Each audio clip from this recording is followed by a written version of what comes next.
नमस्कार, रोकटोक क्लब पर स्वागत। प्रेक्षकों में डॉक्टर उदय निरगुड़कर। अपुन ने दो मारा लेकिन क्या सॉलिड मारा, मौका सभी को मिलता है, हे डायलॉग आठवत आहेत? आता त्यात आणखीन एका डायलॉगची भर पडली आहे, भाई तुम साइन करोगे या नाही। सध्याच्या राजकीय परिस्थितीत अगदी फिट्ट बसता रे डायलॉग। गेल्या काही वर्षात मनसेच्या इंजिनाची दिशा वारंवार बदलत राहिली। मनसेच्या गडाला मोठं भगदाड पडलं। महापालिका निवडणुकीच्या तोंडावर मनसेची बिकट अवस्था झाली।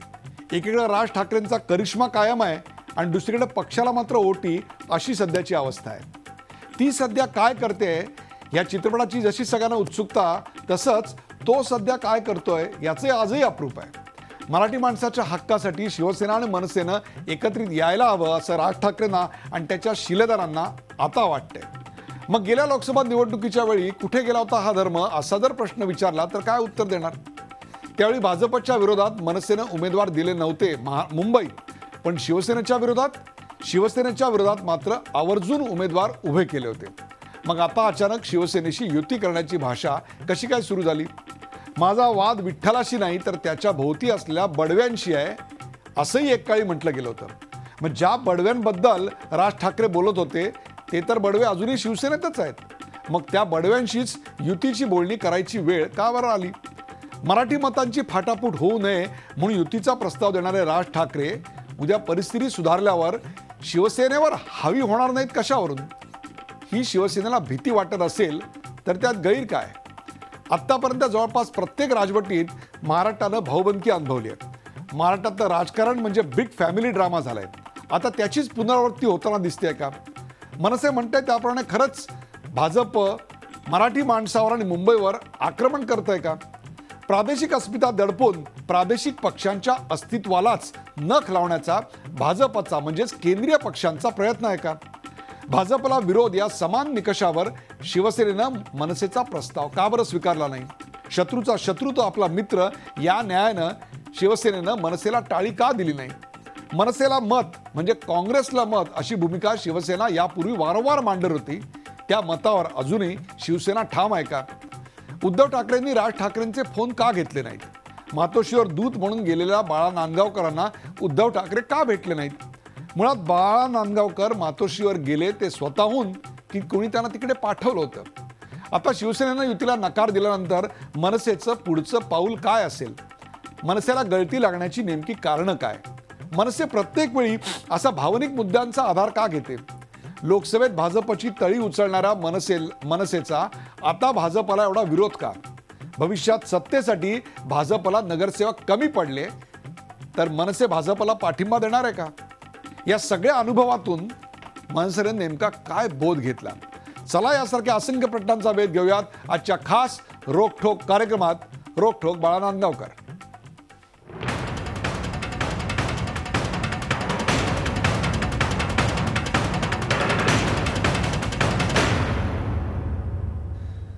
रोकठोक बाळा नांदगावकर या कार्यक्रमात आपलं स्वागत। पाहूया सुरुवातीला एक छोटासा रिपोर्ट।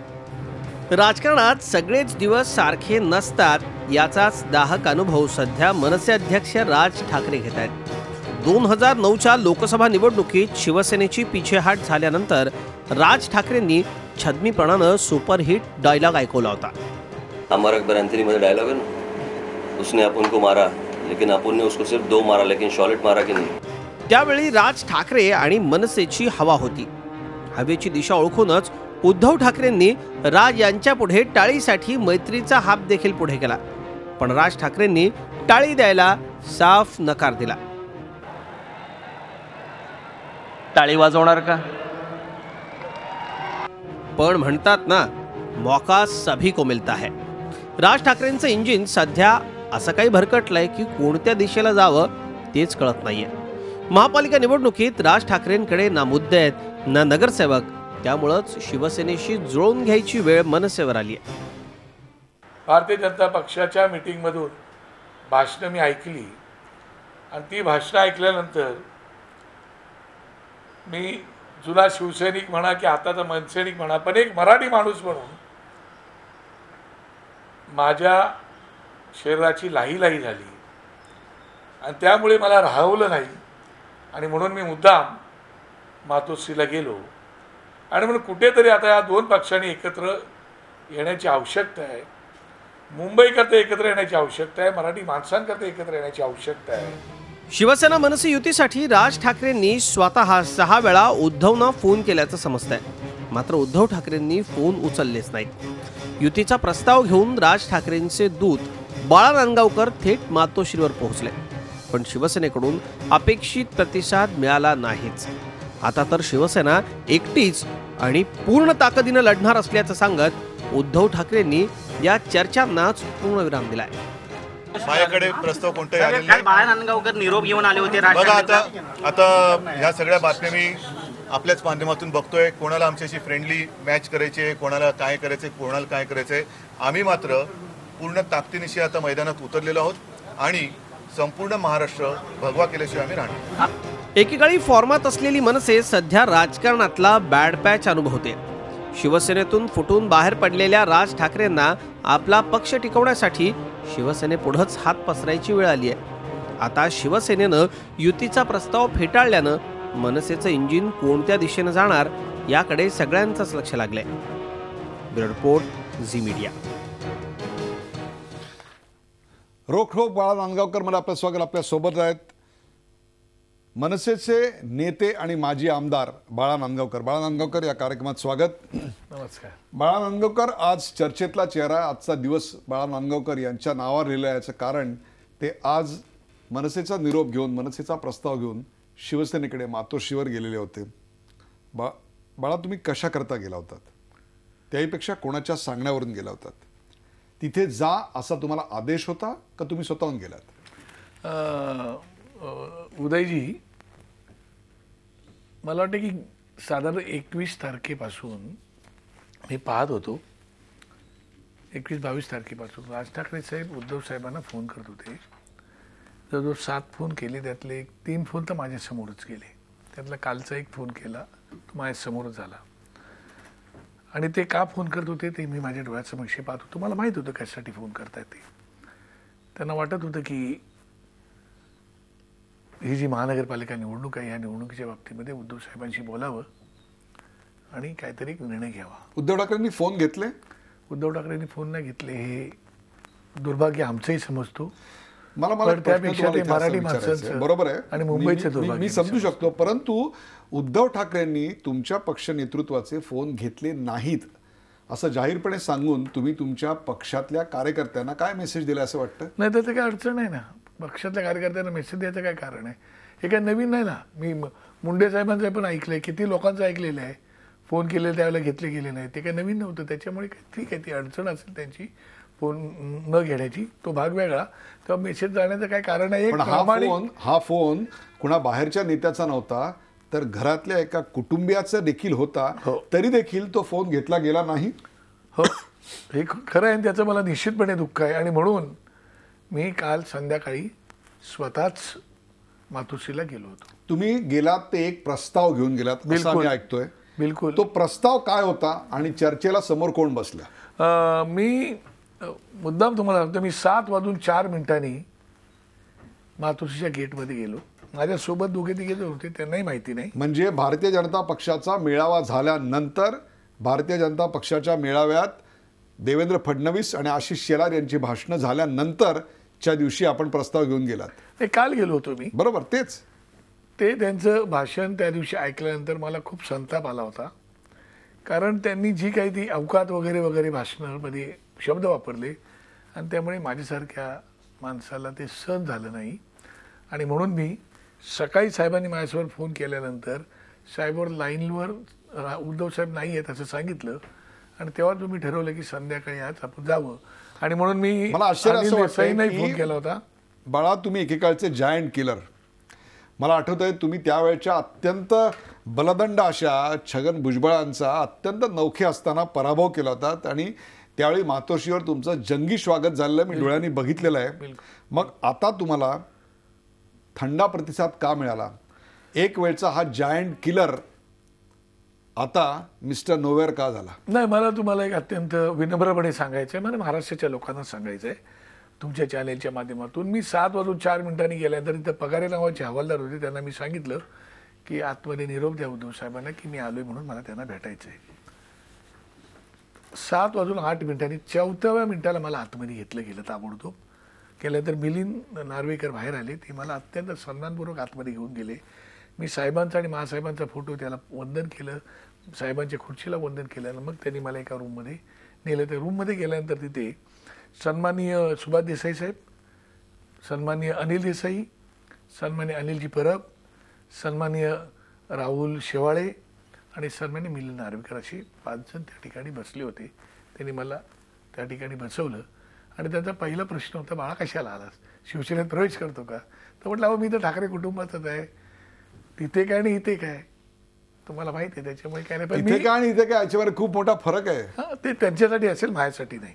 माझ्यासाठी दोन्ही डोळे माझी सारखे आहेत, एकच आहेत. माझ्यासाठी राज ठाकरे किंवा उद्धव ठाकरे हे माझ्या कुटुंबातले आहेत. मी त्यांना कुटुंबातला घटक समजतो, मी त्यांच्या कुटुंबातला स्वतःला समजतो आणि म्हणून ही माझी तडफड आहे. आणि म्हणूनच मी केवळ बाळा नांदगावकर म्हणून नाही, जेव्हा ही अवकात हे शब्द ऐकल्याने, जे काही भाषण ऐकल्यानंतर मला खूप चीड आली, संताप आला. आणि म्हणून पूर्वीचा शिवसैनिक म्हणा, आत्ताचा मनसैनिक म्हणा, मला राहवलं नाही. आणि एक मराठी माणूस. तुम्हाला उद्धव ठाकरे भेटले का हो? नाही, मला नाही भेटले ते. तुम्हाला वाईट वाटलं याचं? नाही, निश्चितपणे वाईट वाटलं. पण उद्धव ठाकरे साहेब खूप मोठे असल्यामुळे मी एक छोटा कार्यकर्ता आहे हो. त्यांची एवढी मोठी मोठी नेते मंडळी मला भेटली, हीच मी भाग्य समजतो. मी छोटा कार्यकर्ता म्हणूनच गेलो होतो ना राज ठाकरेंचा, आणि मातोश्रीला कार्यकर्ता म्हणून आम्ही जातो. उद्धव ठाकरेंनी, आपण एक वेगळा विचार करूया. उद्धव ठाकरेंनी तुम्हाला का भेटावं? माझं काय म्हणणं पण आहे. केवळ तुम्हाला आज युतीची गरज आहे म्हणून, का त्याहीपेक्षा एक अत्यंत महत्वाचा असा मुद्दा महाराष्ट्रासमोर तुम्ही आणू इच्छित होतात म्हणून उद्धव ठाकरेंनी तुम्हाला का भेटायला पाहिजे होतं असं वाटतं तुम्हाला? नाही, उद्धव ठाकरे साहेबांनी जर राज ठाकरे साहेबांचा त्यावेळेला फोन घेतला असता तर राज साहेबांनी त्यांना जे काही सांगितलं असतं, जे मला माहिती आहे, जे कधी राजसाहेब बोलायचे त्यावेळेला बोलतील, मला माहिती नाही कधी बोलतील ते, तर निश्चितपणे उद्धव साहेबांनी त्याचा विचार केला असता. पण दुर्दैवाने ती वेळच आली नाही, का त्यांनी पुढे घेतलं एक प्रश्न असा येतो की त्याच्यामुळे- लोकसभा आणि विधानसभेला तुम्हाला युतीची गरज लागली नाही का? आणि आत्ताच कॉर्पोरेशनच्या इलेक्शनला मुंबई महानगरपालिकेला, मनसेला मराठी माणसांच्या एकत्रित मतासाठी किंवा ती मतपेटी विभागित होऊ नये किंवा भाजपची सत्ता या ठिकाणी येऊ नये, अवकात वगैरे हे जे शब्द आपण आत्ता वापरले आहेत, ते सगळं होऊ नये ही गरज आत्ता वाटली, तेव्हा ते वादळ तसं महाराष्ट्रावर घोंगावत नव्हतं का? नाही, पहिली गोष्ट एक लक्षात ठेवा, त्यावेळेला सुद्धा उद्धव साहेबांनी जे षण्मुखानंदला भाषण केलं त्याला उद्धव साहेब म्हणाले की मी टाळी द्यायला तयार आहे.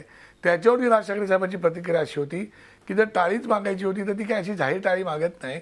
उद्धव साहेबांनी फोन केला असं किंवा निरोप पाठवला असं तर मी स्वतः बोललो असतो. हे त्याच्यावरती आलं होतं ना पुढे, आलं लक्षामध्ये. त्याच्यानंतर तुमचा जो आक्षेप आहे की आम्ही शिवसेनेच्या विरोधात उमेदवार उभे केले, असं नव्हतं, बीजेपीच्या विरोधात उमेदवार उभे केले होते ना. आता मला एक प्रश्न विचारतो की तुम्ही जे गेलात ते काहीतरी प्रस्ताव घेऊन गेला बिलकुल असाल ना? प्रस्ताव घेऊनच गेलो होतो. म्हणजे याचा अर्थ तुमच्याकडे असा काहीतरी फॉर्म्युला होता, जो फॉर्म्युला तयार करताना तुम्ही फक्त तुमचाच नाही तर शिवसेनेचा देखील विचार केला असेल, तुमची ताकद कुठे आहे याचाही विचार केला असेल, तुमच्या उणीवा कुठे आहेत त्याचाही विचार केला असेल. तुमचा फॉर्म्युला शिवसेनेसाठी काय होता? उदयजी बघा, मी गेले 35-40 वर्षे राजकारणात, बाळासाहेब ठाकरे आणि ठाकरे कुटुंबांमुळे, शिवसेनेमुळे मी राजकारणात होतो. आता साहेबांमुळे मी माझं राजकारण करतो. हे जरी असलं तरी मला त्यातल्या त्यात थोडंसं राजकारण कळतं, फार काही कळत नाही. हे जरी असलं तरी मला वाटतं की मुंबईसाठी, मराठी माणसासाठी आत्ताची जी लढाई आहे ही मराठी माणसांसाठी ही अत्यंत अटीतटीची लढाई आहे आणि मुंबईसाठी आरपारची लढाई आहे. आणि म्हणून लढाई लोकसभा आणि विधानसभेला नव्हती, आणि म्हणून लोकसभा आणि विधानसभा याची तुम्ही तुलना ह्या निवडणुकीच्या बरोबर करूच नका. मुंबई करता येईल लक्षामध्ये, आणि त्याच्यामुळे ही लढाई आरपारची आहे असं तर मी म्हणतो. मागच्या विधानसभा निवडणुकीला सुद्धा मुंबई महाराष्ट्रापासून तोडली जाईल अशा प्रकारचा प्रचार झालेला होता. त्यामुळे हा मुद्दा आत्ता यावेळेला अधिक प्रकर्षाने याचं कारण काय? मुंबई मागच्या विधानसभेच्या वेळेला मला आजही आठवतंय, 27 तारखेला लास्ट फॉर्म भरायचा दिवस होता. 23 तारखेला उद्धव ठाकरे साहेबांनी राज ठाकरे साहेबांना फोन केला होता, ते आजारी होते. 24 तारखेला उद्धव साहेबांचं त्यांचं परत बोलणं झालं आणि राज ठाकरे साहेबांनी मला सांगितलं होतं की शिवसेना आणि मनसेत आपल्याला युती विधानसभेला करायची आहे, बाळा तू बस आणि सगळं फॉर्म्युला तयार कर. मी 3 दिवस झोपलो नव्हतो आणि सगळा फॉर्म्युला तयार केला होता काय करायचं ते. आणि त्यावेळेला दोघा भावंडांमध्ये बोलणं झालं होतं. त्यावेळेला उद्धव साहेबांनी विचारलं तुमच्याकडून चर्चा करायला कोण बसला, तर राजसाहेबांनी माझं नाव सांगितलं होतं आणि ज्याला उद्धव साहेबांना राजसाहेबांनी विचारलं तेव्हा त्यांनी अनिल देसाईंचं नाव सांगितलं होतं. पण 26 तारखेच्या सायंकाळी 6 वाजेपर्यंत मी AB फॉर्म थांबवले होते. 27 तारखेला 3 वाजेपर्यंतची टायमिंग होतं फॉर्म भरायची. त्यामुळे विधानसभेमध्ये सुद्धा शिवसेना आणि मनसे एकत्र येण्याचा त्याच प्रयत्न वेळा झाला विधान आलं होता. का हो? आता वाट पाहायची नाही, वाट लावायची, त्याच वेळा विधान आलं. ती गोष्ट वेगळी होती. त्यावेळेला ती परिस्थिती तशी निर्माण झाली होती आलं लक्षामध्ये. आणि त्यामुळे आत्ताही मी स्वतःहून गेलो होतो की कुठेतरी हा विषय संपला पाहिजेत. कारण साहेबांनी माझ्यावर खूप मोठ्या साहेबांनी प्रेम केलं, यांनी प्रेम केलं. उद्धव साहेबांनी माझ्यावर प्रेम केले, राजसाहेबांनी प्रेम केले, ते अख्ख्या कुटुंबाने माझ्यावर प्रेम केलेलं आहे. आणि म्हणून मला वाटतं मी बाळासाहेबांना माझा शब्द दिला होता, ते उद्धव साहेबांना माहिती आहे. त्यांच्या समोर नंतर लिलावतीला ॲडमिट होऊन त्यावेळेला मी बाळासाहेबांनी 12 मिनिटं भेटलो होतो. आम्ही दोघे 1 to 1 होतो. रवी मात्र त्याला प्रूफ आहे, तो भाग वेगळा. त्याला मी बोललो की कधीतरी हे दोघं भावंड एकत्र साहेब आणण्याचा मी प्रामाणिकपणे प्रयत्न करेल. माझं राजकारण संपलं तरी मला चालेल. आणि म्हणून मी त्या सद्भावनेतून काल गेलो होतो. कुठल्याही बरोबर प्रस्ताव सांगतो तुम्हाला. बरोबर, हा प्रस्ताव तुम्ही प्रस्तावावर विचारला Correct, प्रश्न. correct, correct. कुठल्याही चॅनेलवाल्याला न सांगता, कोणालाही न बोलता मी गेलो होतो. मला कुठेही ढोल वाजवत जायचं नव्हतं, कारण माझ्या कुटुंबाचा विषय होता, मुंबईचा विषय होता, मराठी माणसांचा विषय होता, महाराष्ट्राच्या हिताचा विषय होता. आणि त्यासाठी मी गेलो आणि त्यावेळेला या 5 वरिष्ठ नेते मंडळींना भेटलो आणि माझी सिंपल त्यांना मी प्रस्ताव त्यांना दिला आश्चर्य होता. वाटलं तुम्ही आल्याचं आता का त्यांना अपेक्षित होतं? नाही, आश्चर्य वाटलं. तुम्ही फोन करून गेला होता? आम्ही अनिल देसाईंना सकाळपासून फोन करत होतो. त्यांना SMS केले, माझ्याकडे आहेत ते सगळे, तो भाग नाही. पण त्यांचा फोन, त्यांच्या मीटिंग चालू असल्यामुळे त्यांचा फोन, काल प्रवेश पण खूप होते त्यामुळे त्यांचा फोन बंद होता, तो भाग वेगळा. पण मी गेल्यानंतर त्यांनी मला सन्मानाने बसवलं, तो काय भाग नाही. सन्मानाने बसून त्यांनी मला विचारलं. पहिला प्रश्न त्यांनी मला विचारला, अरे कधी शिवसेनेत प्रवेश करता? आम्हाला वाटतं तू शिवसेनेत प्रवेश करायला आला का? त्याला मी उत्तर दिलं काय बोललो ते. पण त्याच्यानंतर त्यांनी विचारलं मग काय विषय होता? तर म्हटलं मी सिंपल प्रस्ताव घेऊन आलोय. तुम्ही असं समजा साहेबांनी मला पाठवलेला आहे, तो प्रस्ताव एवढाच आहे. मला तो प्रस्ताव काय आहे सांगा. सांगतोय ना. मराठी माणसाची मतं फुटू नयेत असं वाटून तो प्रस्ताव निर्माण झाला. बिलकुल आपण सगळे एक राहिलं पाहिजेत, हा त्याच्या मागचा उद्देश होता. मग लोकसभेला आणि विधानसभेला हे असं वाटत नव्हतं का? विधानसभेला तर आम्ही तयार होतो ना, त्यांनी समोर जायला आम्ही तयार झालो होतो ना. आलं लक्षामध्ये. त्यांनी तर आम्हाला सांगितलं. तुमचा प्रस्ताव काय होता? प्रस्ताव असा होता की मी लहान भाऊ म्हणून तुमच्याकडे आलेलो आहे. मनसे लहान भाऊ आहे, राज ठाकरे लहानच आहे तुमच्यापेक्षा, साहेबांपेक्षा वयाने, त्याच्यामध्ये लहान भाऊ म्हणून प्रस्ताव घेऊन आलेलो आहे. आमच्या ज्या सीट्स आहेत त्या आम्हाला तुम्ही द्या. आमची कुठली अट नाही, शर्त नाही. तुम्ही लहान भाऊ म्हणून आम्हाला जे काय करायचं ते ठरवा, तुम्ही ठरवा आणि आम्हाला सांगा. तुम्ही सांगाल तसं राज ठाकरे आम्ही इथे येऊ, तुम्हाला भेटू आणि तुमचा जो काही प्रस्ताव असेल त्याच्यावरती निश्चितपणे आम्ही पाहू काय करायचं ते. त्याच्यावर सुभाष देसाईचा प्रश्न मला असा होता, अरे बाळा मग मला एक सांग, तुमच्याकडचे नगरसेवक जे आमच्याकडे आले तिथे काय करणार? मी बोललो तो विषय काय साहेब अडचणीचा नाही. आमचे जे नगरसेवक तुमच्याकडे आलेले त्या सीटबद्दल जर आपल्याला चर्चा करायची असेल तर ज्याला चर्चा करायला बसू त्याला आपण बसवून तो विषय संपू टाकतो. मला काही त्याची अडचण वाटत नाही. पण कुठलीही अडचण आमची नाही. केवळ ह्यांनी जी अवकात वगैरे काढली त्यामुळे माझा संताप झाला आणि म्हणून मी अवकात दाखवून देऊ हे जे वाक्य होतं ते वाक्य नंतर मी काढून पाहिलं. त्या वाक्यात त्यांचं असं म्हणणं होतं, आमची अवकात काय आहे ते आम्ही दाखवून देऊ. भाजप स्वतःच्या अवकातीबद्दल म्हणते. याचं कारण भाजपला 60 पेक्षा जास्त जागा हव्या होत्या आणि त्या जागा शिवसेना द्यायला तयार नव्हतं. मुद्दा त्या दोघांच्यातला होता, जागा वाटपांबद्दलचा होता. आज जे आपण बोलतोय ते शिवसेना आणि मनसे यांच्यातल्या निवडणूक पूर्व एक प्रकारची युती म्हणा, समझोता म्हणा, काही जागांची ॲडजस्टमेंट म्हणा, त्याच्याविषयी बोलतोय. मग इतका साधा सोपा सरळ प्रस्ताव तुम्ही घेऊन गेल्यानंतरही प्रस्ताव का नाकारण्यात आला? आज तशा प्रकारचं थेट स्टेटमेंट उद्धव ठाकरेंचं आहे. त्याही पलीकडे जाऊन मला तुम्हाला प्रश्न विचारायचा आणि त्याचं थेट उत्तर द्या. नेमकी अडचण कुठे आहे? मला कळायला मार्ग नाही, कारण माझा प्रस्ताव साधा होता. आता नेमकी अडचण कुठे आहे माहिती नाही. विधानसभेला त्यांनीच प्रस्ताव दिला होता, तिथेही त्यांनी अडचण निर्माण केली. आम्हाला 26 तारखेला 6 वाजेपर्यंत थांबून ठेवून. मला माहिती नाही काय, मी आशावादी माणूस आहे आणि या दोघं भावंडांच्या बाबतीमध्ये तर मी खूप आशावादी आहे. आलं लक्षामध्ये की कधीतरी या दोघांना विचार करावा लागेल मराठी माणसासाठी, मुंबईसाठी आणि महाराष्ट्रासाठी. अन्यथा काळ माफ करणार नाही आम्हाला किंवा इतर काळाच्या उदरात मागे इतिहासातली एक गोष्ट आहे मला आठवते आहे की लोकसभा निवडणुकीच्या वेळी तुम्ही नरेंद्र मोदींना एक प्रकारे एक प्रकारचं समर्थन म्हणू आपण असं देत निवडणुका लढवल्यात. लोकसभा निवडणूक लढवू नका असाही सल्ला आपल्याला भाजपच्या एका ज्येष्ठ नेत्यांनी दिलेला होता. हिंदुत्वाच्या मतांमध्ये फूट नको असा तो सल्ला होता. त्यावेळी आपण शिवसेनेच्या उमेदवारांविरुद्ध, मुंबईमध्ये मी म्हणतोय, पुण्यात तुम्ही उमेदवार दिला होता याची मला कल्पना आहे, परंतु मुंबईमध्ये तुम्ही शिवसेनेच्या उमेदवाराविरुद्ध तुमचे उमेदवार उभे केलेत. साहजिकच त्यांना काही मतही पडली. हे सगळं शिवसेना विसरली असेल असं गृहीत धरणं हा एक भाग झाला आणि शिवसेनेने हे सगळं विसरून तुम्हाला आज तुमचा प्रस्ताव जो आहे त्याचा विचार करावा हा दुसरा भाग झाला. आत्ता या क्षणाला शिवसेनेनं तुमच्या प्रस्तावावर नकार देण्यामध्ये यातली कोणत्या भूमिकेवर शिवसेना ठाम राहिली असं वाटतं आपल्याला? मला माहिती नाही कोणत्या भूमिकेवर ठाम राहिली ती, पण मला असं वाटतंय की त्यांना वाटतं की राज ठाकरेची आता पडती बाजू आहे त्याच्यामुळे राज ठाकरे आला आहे असं जर त्यांचं वाटत असेल तर मला वाटतं ते मराठी माणसांच्या हितासाठी ते चूक करतात असं आजही माझं ठाम मत आहे.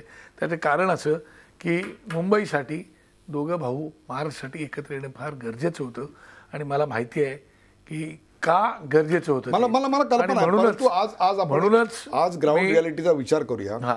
अरविंद सावंत यांच्या विरोधात तुम्ही स्वतः उभे होते. बिलकुल. गजानन कीर्तीकर शिवसेनेतील एक अत्यंत महत्त्वाचे पहिल्या फळीचे नेते, बिलकुल, त्यांच्या विरोधात महेश मांजरेकर होते. राहुल शेवाळे यांच्या विरोधात आदित्य शिरोडकर होते. राजन विचारे यांच्या विरोधात अभिजित पानसे होते. मग जर आज त्यांनी पक्षात हा प्रश्न विचारला की मग त्यावेळेला मराठी माणसाची फूट रोखण्याकरता तुम्ही का बरं उभे राहिलात? नाही, पहिली गोष्ट एक लक्षात घ्या, त्याच्या अगोदरच्या निवडणुकीला जिथे मी निवडणूक लढवली तो हाच भाग आहे. या भागामध्ये मी 2 नंबरवरती होतो. ज्या ज्या ठिकाणी आमची ताकद आहे त्या त्या ठिकाणी आम्ही लढवण्याचा प्रयत्न केला. आलं लक्षामध्ये. पण केवळ शिवसेनेला टार्गेट करण्यासाठी केलं असं आता तुम्ही जर म्हणत असाल तर ते मला स्वतःला चुकीचं आता या क्षणाला जे दिसतंय तेवढं फक्त मी बोलतोय. चर्चेचा सिलसिला असाच चालणार आहे, प्रश्न आणि उत्तरांचा सिलसिला असाच चालणार आहे. एका ब्रेक नंतर कुठे जाऊ नका, पाहत राहा झी24 तास प्रपात आहे रोख ठोक बाळा नांदगावकर.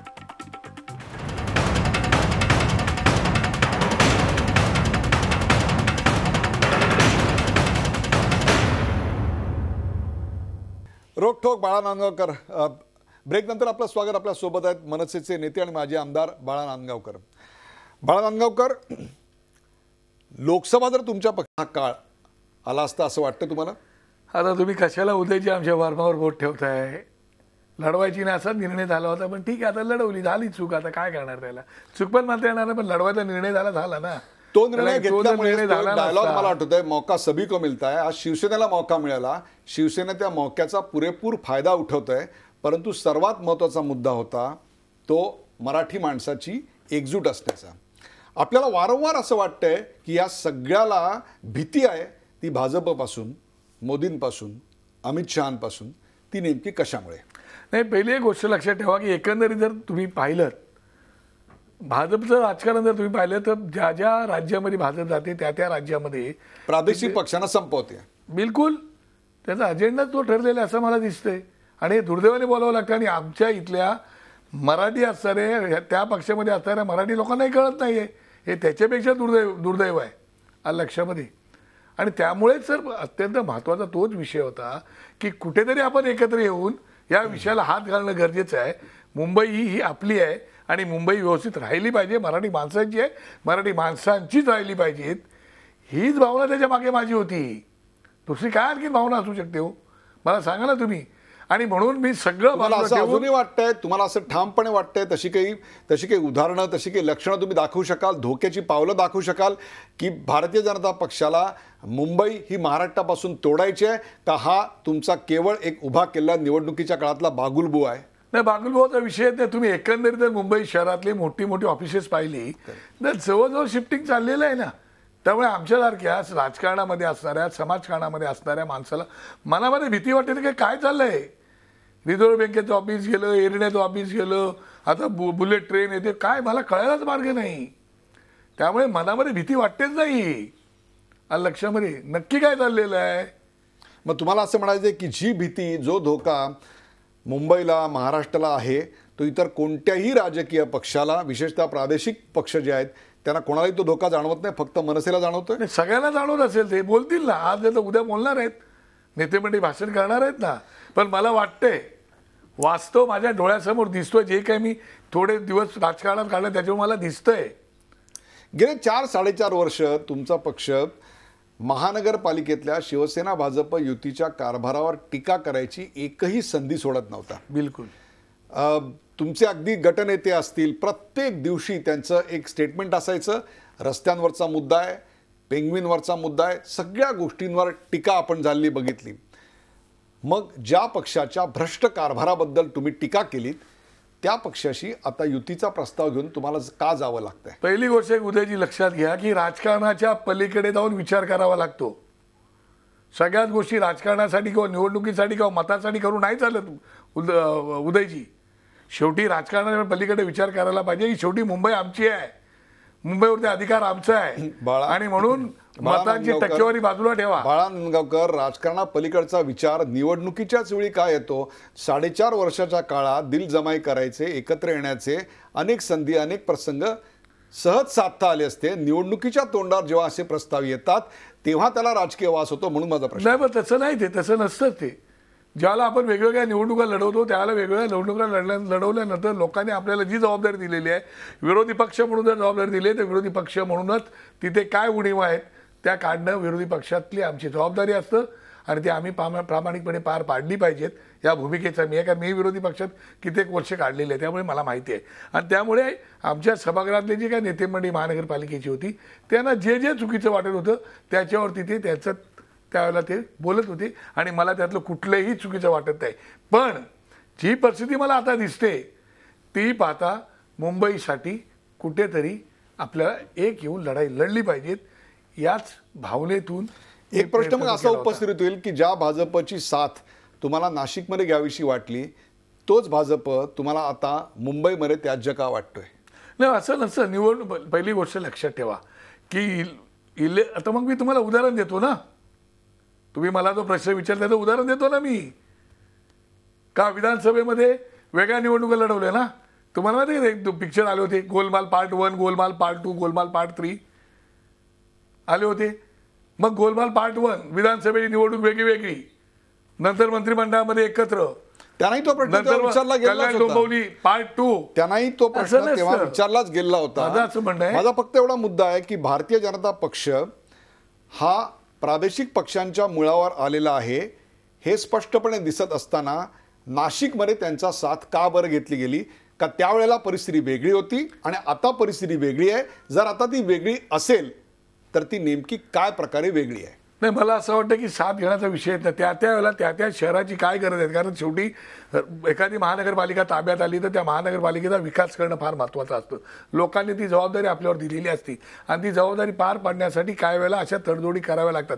याचा अर्थ असं नाही कोणत्याही वेळेला कुठली तडजोड होते लक्षामध्ये, आणि त्यामुळे ती केलेली त्यावेळची तडजोड होती. पण त्यावेळेला NCPची पण सपोर्ट घेतलाच होता ना, शिवसेनेने पण केलाच होता ना. माझं म्हणणं काय आहे की त्याच्याशी तुम्ही याचं कंपॅरिझन करूच नका.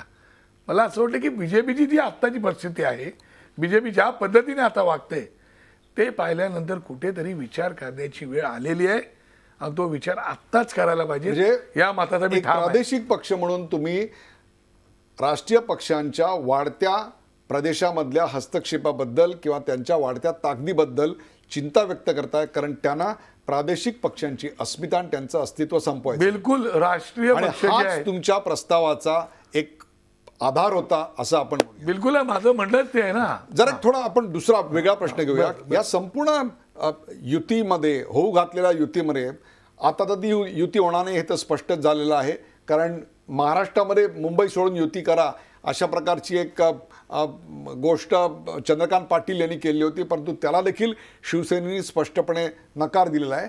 त्यांचा मार्ग आखायचा त्यांना पूर्णपणे अधिकार आहे आणि त्यांनी एकला चलोरेचा मार्ग घेतलेला आहे. जसा तो मार्ग विठ्ठलाशी माझं नातं तेच आहे, पण माझा वाद आहे तो बडेवांविषयी असं सांगत तुम्ही एकला चलोरेचा मार्ग घेतलेला होता. आज मग या युतीमध्ये नेमकी अडचण कोणाची आहे? तुमच्याकडून तर तुम्ही प्रस्ताव दिलेले होते सगळे, पण तरी देखील अडचण कुणाची आहे यापेक्षा काही जागांमुळे अडचण आहे का? बिलकुल दादर जागा नाही. हां. हे मी आउट. दादर गेल्याबद्दल बाळासाहेबांना खंत कायम होती, त्या दादरवरून या गोष्टी फिसकटतायत. मला वाटत नाही, कारण काय कसं आहे की शेवटी टेबलवर बसल्या तर हा विषय सगळा संपला असता ना. मी तर ऑलरेडी बोललो होतो तसं, प्रस्ताव देताना तसं बोललो होतो. पण जागेची कुठल्याही सीटविषयी चर्चा नव्हती, कुठल्या विभागाची चर्चा नव्हती. एक लाईनचा प्रस्ताव होता, त्याच्यामुळे काय तो विषयच येत नव्हता लक्षामध्ये. त्याच्यामुळे त्यांनी तो विचार करण्याची आवश्यकता होती. बरं, मी आजही ठामपणे म्हणतोय की त्याचा फायदा निश्चितपणे शिवसेनेला झाला असता, त्याचा आम्हाला आनंदच वाटला असता लक्षामध्ये. आता त्यांनी घ्यायचा नाही घ्यायचा त्यांचा विषय. तळागाळातल्या कार्यकर्त्यांची दोन्ही पक्षातल्या काय इच्छा आहे असं वाटतं आपल्याला? मला वाटतं की तळागाळातल्या कार्यकर्त्यांना किंबहुना मराठी माणसाला, आता मी येता तुम्हाला उदाहरण देतो. मी आता तुमच्या झी 24च्या आतमध्ये येता ते तुमच्या समोरच असणाऱ्या माझ्या भगिनी मला भेटल्या. ते बोले, अरे बाळा, मला ओळखतात कदाचित, ते माहिती नाही मला, अरे बाळा तुझ्या प्रयत्नानं यश नाही आलं, फार वाईट वाटलं मला. हे आत्ता इथं आहे म्हणलं काय हरकत नाही, म्हटलं मी आशावादी आहे, आज देतो कल सही कल नाही तो, असं मी त्यांना बोललोच होतो. मी त्यांना विचारल्यावर कळेल, मी आशावादी माणूस आहे. तमाम मुंबई शहरातल्या किंवा महाराष्ट्रातल्या मराठी माणसांना वाटतंय की दोघ्या भावंडांनी एकत्र यावं म्हणून लक्षामध्ये. मनसैनिकांना वाटते, शिवसैनिकांना वाटतंय. आता त्याचा विचार त्यांनी करायचा आहे. प्रत्येक वेळी भावनेच्या आधारावरच एकत्र येऊन मराठी माणसांनी मतं द्यायची का? विकासाचा मुद्दा घेऊन किंबहुना त्यांच्या कार्यक्रमावर, त्यांच्या आत्तापर्यंतच्या कारभारावर टीका करून तुम्ही काय करणार आहात हे सांगून तुम्हाला अजूनही पक्ष वाढवायची संधी आहे असं वाटत नाही? मला पहिली गोष्ट एक तुम्ही सांगा, राज ठाकरे साहेबांनी जो महाराष्ट्र नवनिर्माण सेना पक्ष काढला, त्यात मुळात नवनिर्माण हे शब्द आहे. आम्ही पहिली निवडणूक आम्ही लढवली ती विकासाच्या मुद्द्यावर लढवली. आम्ही प्रत्येक निवडणूक विकासाच्या मुद्द्यावर लढवली लक्षामध्ये. 8 वर्ष आमच्या पक्षप्रमुखांनी या राज्याची ब्लूप्रिंट बनवण्यासाठी स्वतःचे घालवले. 8 वर्ष घालवले. छोटी गोष्ट नाही. दुर्दैवाने त्यावेळेला आमची ब्लूप्रिंट त्या युतीची हे झाल्यामुळे, तुटल्यामुळे थोडा गोंधळ उडाला, त्याला तुम्हाला कल्पना आहे. पण मला वाटतं विकास भावना वगैरे ठीक आहे ना, मानसिक भावना, आपलं इमोशनल वगैरे सगळं मी समजू शकतो भावनिक, पण शेवटी राज्याचा विकास झाला पाहिजे की नाही. मला तुम्हाला साधा प्रश्न विचारायचा, मला सांगा तुम्ही, 37,000 कोटीची महानगरपालिका, आपण धरू 35,000 कोटीची, 5 वर्षामध्ये 35,000 कोटीप्रमाणे किती लाख रुपये झाले? 2.25 लाख कोटी रुपये झाले. JNRUMचे दिल्लीवरून केंद्र सरकारचे 20,000 कोटी आले. 1,95,000 कोटी या मुंबई शहराला महानगरपालिकेत धरून टोटल. त्यातले एक पाठधारा कामगारावरती खर्च झाला, बाकी पैसे गेले कुठे? असं कोणतं भव्य दिव उभं राहिले ते मला दाखवा ना मुंबई शहरामध्ये. मी ठामपणे सांगू शकतो की मी नाशिकला जाऊन आलोय, पाहिलंय मी. बाळा, की हा एक पॉवरफुल मुद्दा लोकांकडे घेऊन जायचा, तो जाणार घेऊन. का आम्ही तुमच्याशी युती करायला आलो होतो, परंतु आम्हाला झिडकारलं गेलं, आम्हाला झिडकारलं तो विषय गेलं, हा नाहीये. मुद्दा मांडायचा. कुठला मुद्दा कार्यकर्त्यांना, मतदारांना जास्त अपील होईल असं वाटतं? मतदारांना मला असं वाटतं की आजच्या तारखेला हे सगळे मुद्दे बाजूला ठेवा. मला असं वाटतं की आजच्या तारखेला 2 भावंडांनी एकत्र येऊन मुंबई आणि मराठी माणूस यासाठी एकत्र येण्याची गरज आहे. नंतर उद्या उरला सुरलेला मराठी माणूस जर हद्दपार झाला तर त्याचं पाप आम्हालाच घ्यावं लागेल, हे मी अत्यंत रोखठोक. बाळा नांदगावकर, मुंबईतनं मराठी माणूस हद्दपार होतोय, ती घटना काही आजची नाहीये. मुंबईतनं मराठी माणूस हद्दपार होतोय, ही घटना मागचे 25 वर्ष सुरू आहे. 25 वर्ष या शहरावर आक्रमण होत आहेत. या 25 वर्षामध्ये बहुतांश काळ मुंबईवर शिवसेनेचीच सत्ता होती. मग त्यांच्या काळातच हे घडतंय, मग त्याच पक्षाशी तुम्ही युती करायला का बरं? माझं म्हणणं तेच आहे ना की आता झालं, कुठेतरी थांबायला पाहिजे ना आता आपल्याला. आणि जे आहे ते तरी सांभाळायला पाहिजे की नाही, का तेही सांभाळायचं नाही? म्हणजे गेलं ते गेलं, तिकडे दुर्लक्ष करायचं ना, आता तेही जाऊ द्या, असं नाही करू चालत. आणि म्हणून कुठेतरी एकत्र येण्याची गरज आहे. त्यासाठी हा केलेला प्रयत्न आहे. त्याला यश येईल न येईल, आलं न आलं ते सोडा वेगळं. आता तर तुमचा प्रस्ताव नाकारला गेलाय, त्यामुळे एकला चलो रे शिवाय तुमच्याकडे दुसरा कुठलाही पर्याय नाही.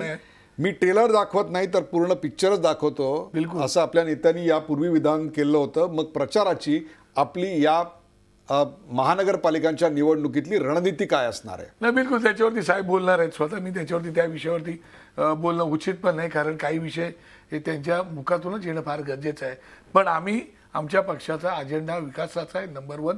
पण आजच्या तारखेला मुंबईच्या बाबतीत, मराठी माणसाच्या बाबतीमध्ये आम्ही कोणतीही तडजोड स्वीकारायला तयार नाही. मुंबईमधून मराठी त्यासाठी माणसाची- आम्हाला 2 पावलं मागे यायला लागलं तरी हरकत नाही, पण मुंबई आणि मराठी माणूस आमच्यासाठी मुंबईमधून मराठी माणसाची झालेली पिछेहाट, त्याची झालेली गळचेपी, मुंबईला महाराष्ट्रापासून वेगळं करण्याचा तुमच्या मते असलेला डाव, किंवा त्याच्या पलीकडे जाऊन महत्त्वाचा मुद्दा जो आहे तो म्हणजे आलेले 2.25 लाख कोटी रुपये गेले कुठे?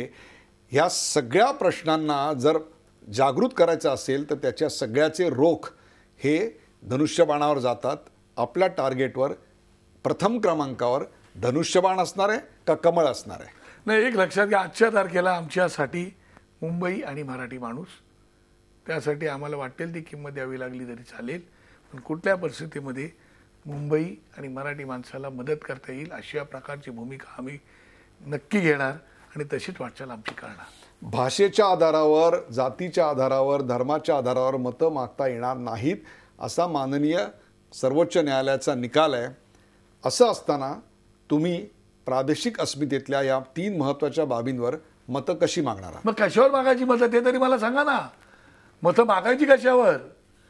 सुप्रीम कोर्टाने आम्हाला एकदा सांगावं की मतं ह्याच्यावर मागा, त्यांनी आम्हाला गाईडलाईन द्यावी ना. आलं लक्षामध्ये? आज तुम्ही देशामध्ये जर पाहिलं तर प्रादेशिक पक्ष आपल्या अस्मितेवरतीच बोलतो ना, आपल्या भाषेवरती, आपल्या संस्कृतीवरती बोलतो. आता परवा जळीकुंडीचा विषय बघितला तुम्ही, आणि त्याच्यामुळे शेवटी कसं आहे की आमचा अधिकार आहे तो आमचा अधिकार आहे ना. मग तुम्ही इतरांना का लावत नाही? ते ओवेशी वगैरे बोलतात त्याच्यावर का लावत नाहीत? सांगा ना तुम्ही. माझं म्हणणं काय की शेवटी मग सुप्रीम कोर्टाचा सन्मान राखून त्याने आम्हाला सांगावं आम्ही मतं कशावर मागायची. विकास हा विषय आहेच ना आमच्या अजेंड्यावरती, तो नाहीच का? पण म्हणून आम्ही आमची अस्मिता विसरून जायची? जे आमचं रक्त मराठी रक्त आहे, हिंदूचं रक्त, ते विसरून जायचं आम्ही? मुंबईतल्या सर्वच्या सर्व जागांवर उमेदवार उभे करण्याची आत्ता तयारी बिलकुल तयारी तुमच्या आमची पक्षाची आहे, पूर्णपणे झालेली आहे. बिलकुल तयारी. तशा किंबहुना इथेच प्रकारची- नाही, सगळ्या ठिकाणी झालेली तयारी आहे. माझ्याकडे पुणे, पिंपरी चिंचवड, काही भाग नाशिकचा बघतोय, सोलापूरचा बघतोय, सगळीकडे आमचे उमेदवार आमच्याकडे. मी जर तरचा प्रश्न तुम्हाला विचारत नाही आहे, परंतु जर उद्या मनसेच्या मतांची किंवा मनसेचे निवडून आलेल्या उमेदवारांची सत्ता स्थापनेसाठी मदत लागली तर तुमचा प्रथम क्रमांकाचा चॉईस कोण असेल? शिवसेना का भाजप? आमचा तो आमचाच आहे हो. तुमचा म्हणजे कोण ते एकदा स्पष्ट करा. परके आहे ते आमचं आहे. आम्ही अजेंडा असेल आणि ते साहेबांना मी तसं सांगणार. साहेबांना विनंती करेल तमाम मराठी माणसांच्या वतीने, आमचाच अजेंडा असेल तसा. आलं लक्षात? शेवटी कुठल्या परिस्थितीमध्ये मुंबईवरचा अधिकार आम्ही काढू देणार नाही. मुंबई एवढी तुमच्यासाठी जर महत्त्वाची असेल तर ही निवडणूक मुंबईसाठी आम्ही प्रादेशिक पक्ष म्हणून कुर्बान सुद्धा करायला तयार आहोत अशी भूमिका मनसे घ्यायला तयार आहे? मला वाटतं की ते साहेबच कसं आहे, ही एक पक्षाचं धोरण आहे. आणि म्हणून मी तुम्हाला वारंवार म्हणालो की राजसाहेब अजून या विषयावरती बोललेले नाहीत. राजसाहेबांनी फोन केले होते, ते जर फोन घेतले गेले असते तर कदाचित आणखीन काहीतरी वेगळे हे तुमचे सगळं रोखोक झालं बिनसलं असतं. कुठे? कारण नरेंद्र मोदींना गुजरातचे मुख्यमंत्री असताना सर्वात पहिल्यांदा भेटायला गेले होते ते राज ठाकरे. गुजरात मॉडेलचा अभ्यास करायला गेले होते राज ठाकरे. बरोबर. मराठी प्रेक्षकांना, मराठी माणसाला गुजरात मॉडेलची ओळख करून दिली गेली ती राज ठाकरे यांच्यामुळे. इथपासून ते आता त्या पक्षाशी इतका घेतलेला काय म्हणू आपण विरोध, हा प्रवास नेमका कशामुळे झाला असं नाही, वाटतं? मला एक सांगा, वास्तव हे बोलायचं नाही का? जर त्या ठिकाणी चांगलं काम केलं असेल तर ते चांगलं म्हणून तर बोलायलाच पाहिजे ना. त्यावेळेला त्यांनी खरं चांगलं काम केलेलं होतं. त्यांना वाटलं की एक माणूस एवढं उत्तम प्रकारचं आपल्या राज्यासाठी काम करतोय, तर असा प्रकारचा माणूस जर या देशाचा पंतप्रधान झाला तर का नाही उत्तम प्रकारचं काम करेल? ही जर त्यांनी प्रामाणिक भावना बोलून दाखवली तर चूक काय केलं? मला काय माहिती उद्या काय होणार आहे तो. प्रत्येक खेळाडू असेल, गायक असेल, एका बॅड पॅचमधून जात असतो. बिलकुल. तुमचा पक्ष सध्या बॅड पॅचमधून जातोय, मान्य कराल? बिलकुल. आमचं काय म्हणणंच नाही ना. त्या बॅड पॅचला जबाबदार बाह्य परिस्थिती का अंतर्गत परिस्थिती? नाही, असं तुम्ही धरतो ना, आम्ही जबाबदार असं धरतोय ना. त्याला जबाबदार आम्हीच आहोत ना. हे अत्यंत प्रांजळपणे मी कबूल करतो. आम्ही जबाबदार आहोत. महाराष्ट्रात आम्ही नेते मंडळी फिरायला पाहिजे होतं, आम्ही फिरलो नाही. काही चुका आमच्या झालेल्या आहेत, भूमिका बदलल्या. काही चुका झाल्यात बोलू ना मी, आमच्या काही चुका झालेल्या आहेत. या चुका शेवटी कसं आहे की महाराष्ट्राच्या तमाम जनतेची मी माफी मागतो.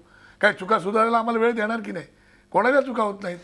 काम अशी करणाऱ्या दिलदारी माणसांकडून फार चुका होत क्वचित आहेत. दिसते. अशी दिलदारी झाल्या क्वचित चुका, आम्ही दिसते. सुधारू पक्षातला चुका. अत्यंत महत्वाचा नेता प्रेक्षको इथे येऊन सांगतोय की हो आमच्या काही चुका झाल्या असतील, मराठी माणसासाठी आम्ही एकत्र यायचा प्रयत्न करतोय. प्रेक्षको, बाळा नांदगावकर यांच्याशी रोखठोक चर्चा आपण पाहिली. शिवसेनेशी युती व्हावी यासाठी राज ठाकरेंचा निरोप घेऊनच बाळा नांदगावकर स्वतः मातोश्रीवर गेले होते. मातोश्रीत मला अत्यंत सन्मानाची वागणूक मिळाली. शिवसेना नेत्यांची माझी चर्चा पण झाली, पण उद्धव ठाकरे मात्र मला भेटले नाहीत. त्याचं मला वाईट निश्चित वाटतं. आमचं आणि मराठी माणसाचं आणि मुंबईचं हे दुर्दैव आहे अशी खंत आज त्यांनी व्यक्त केली. राज ठाकरेंनी एकूण 7 वेळा फोन उद्धव ठाकरे यांना केले. मराठी माणसासाठी सध्या अटीतटीची लढाई आहे. मुंबईसाठी तर ही आरपार लढाई आहे. मराठी माणसाच्या आणि मुंबईच्या हिताकरता राज ठाकरेंना उद्धव ठाकरे यांच्याशी बोलायचं होतं. उद्धव ठाकरेंनी तो फोन घेतला असता तर राज ठाकरेंच्या भूमिकेचा त्यांनी निश्चित विचार केला असता असंही ते म्हणाले. राज आणि उद्धव हे दोघेही बंधू माझ्यासाठी आदरणीय आहेत, सारखेच आहेत. माझं राजकारण संपलं तरी चालेल, पण त्या दोघा भावंडांना एकत्र आणण्याकरता मी प्रयत्न करेन असा शब्द आपण बाळासाहेब ठाकरेंना अखेरच्या भेटीत दिला होता. अशी काहीशी भावनिक आठवण देखील त्यांनी यावेळी करून दिली. खरं तर या दोघांना एकत्र यावंच लागेल, अन्यथा काळ माफ करणार नाही अशी पुस्ती देखील त्यांनी जोडली. राज ठाकरेंची बाजू आता पडतीची आहे, म्हणून आम्ही शिवसेनेकडे युतीचा प्रस्ताव दिलेला नाही. तर आम्ही लहान भाऊ आहोत. गेल्यावेळी जेवढ्या जागा आमच्याकडे होत्या तेवढ्याच जागा सोडा, बाकी आमच्या काही अटी काही शर्ती नाहीत, एवढाच आमचा साधा प्रस्ताव होता. तो शिवसेनेनं का मान्य केला नाही हे मला माहीत नाही. गेल्या विधानसभा निवडणुकांच्या वेळी युतीचा प्रस्ताव शिवसेनेकडून आला होता. त्यावेळी मी स्वतः जागा वाटपाचा फॉर्म्युला तयार केला होता, पण नंतर शिवसेनेकडून काही बोलणी झाली नाहीत याकडे त्यांनी लक्ष वेधलं. प्रेक्षकावर राजकारणात चढ उतार दोन्ही असतात. जेवढे चढ असतात तेवढेच उतारही असतात. कधी कुणी फॉर्मात असतं तर कधी कुणी बॅड पॅचमध्ये. परिस्थिती कधीच एकसारखी आणि कायम राहत नाही. जे आज वरती आहे ते कधीतरी खाली जात असतं आणि जे आज खाली आहे ते उद्या वरती येत असतं. मनसेसाठी सध्या परिस्थिती अत्यंत बिकट आहे.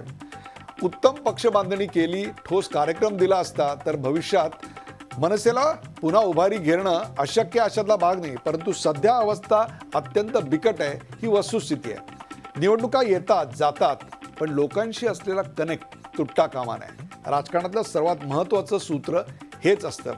मनसेनं याच्यातनं काय बोध घ्यायचा तो ते घेतीलच, परंतु एक गोष्ट मात्र नक्की, आज त्यांचा प्रस्ताव शिवसेनेनं धुडकारलेला आहे. यापुढची त्यांची वाटचाल एकला चलो रे अशीच असणार आहे. प्रत्येक जणच आता निखाऱ्यावर चालायला उत्सुक आहे.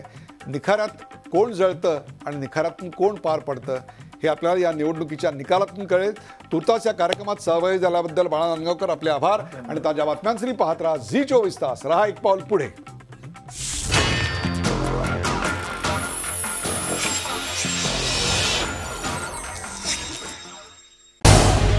झी24 तास रहा एक पाऊल पुढे.